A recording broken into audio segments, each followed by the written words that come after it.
Here we go with the ghosts of Christmas past. Well, I remember records I got for Christmas as a kid. My favorite thing in the world, and I had very cooperative parents and grandparents. And from the age of 10 on, I can't think of family Christmas without musical present being the first thing that comes to mind. There's the snow, tree, fireplace, family, turkey too, but it's the music that remains in my memory, sort of a soundtrack of the holiday. And not just Christmas carols, but I mean the records I got, because I was lucky enough to grow up in the 60s and 70s. And my parents and grandparents contributed pretty much equally. And here's a few that I remember in particular. In 1966, that's the year I was 12, I got the Stones' Big Hits, High Tides and Green Grass album. It had a great picture sleeve with page after page after page of great photos and great songs, every one of them. And probably to this day, my favorite greatest hits album by anybody, the Yardbirds' Greatest Hits.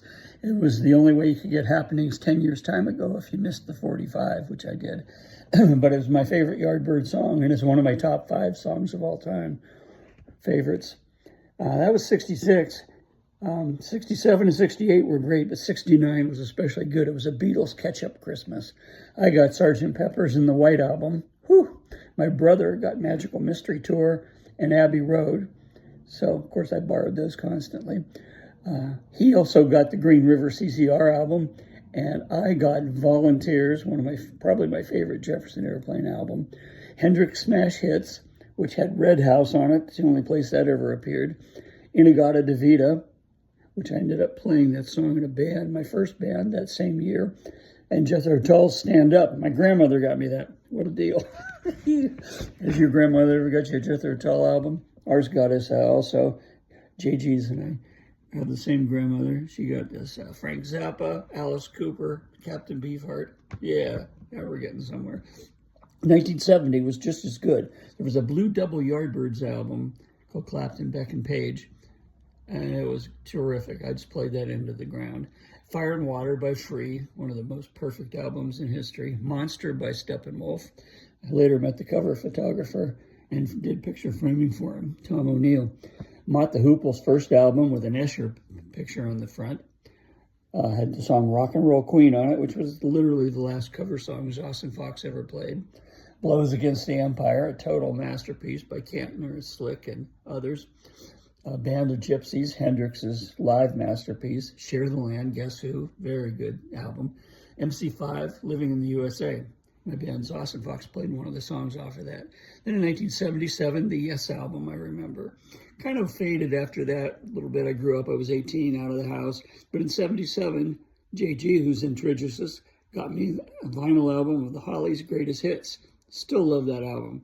1985, a girlfriend got me Is It So, one of the last Cat Stevens albums before he changed his name, on vinyl. And my brother got me Sade's Promise album on cassette.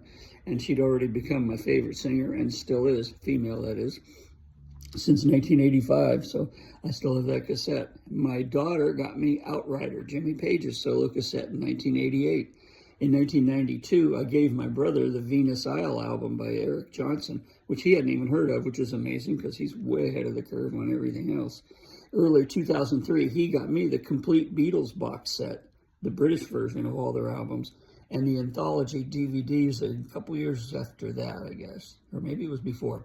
Anyway, and a coworker got me Texas Flood by Stevie Ray Vaughan and Stevie Ray with Albert King Live. That was rare.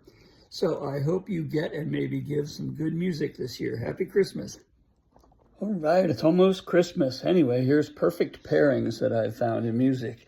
And they've inspired me. They might inspire you too.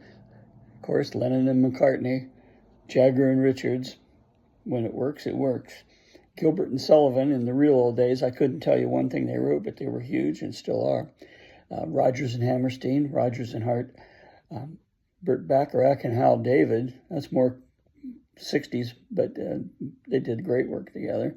Then you got the triple threat of Holland, Dozier, Holland for Motown. Woohoo! That was some cooperation. Another top-notch grouping was Elton John and Bernie Taupin. In the 50s and 60s, Lieber and Stoller, Carole King and Jerry Goffin, Barry Mann and Cynthia Weil. I usually write alone. I've written in pairs and collaborated a couple times. I find it easier to work alone, but these people made magic out of it working together.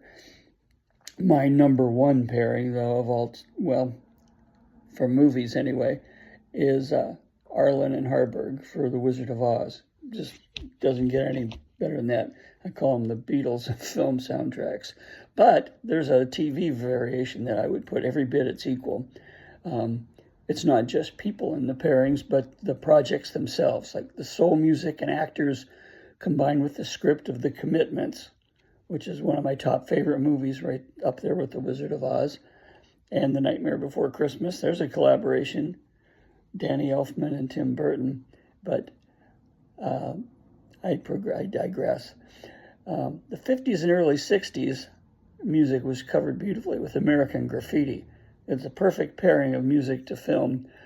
It's like being back in your dad's old car with the radio blasting and all the windows open. But again, my number one, along with Wizard of Oz for movies, for TV, is Vince Guaraldi with the Peanut specials, especially the Christmas special. I'm going to go watch it right now. Vince Guaraldi, Peanuts. Where's the shells?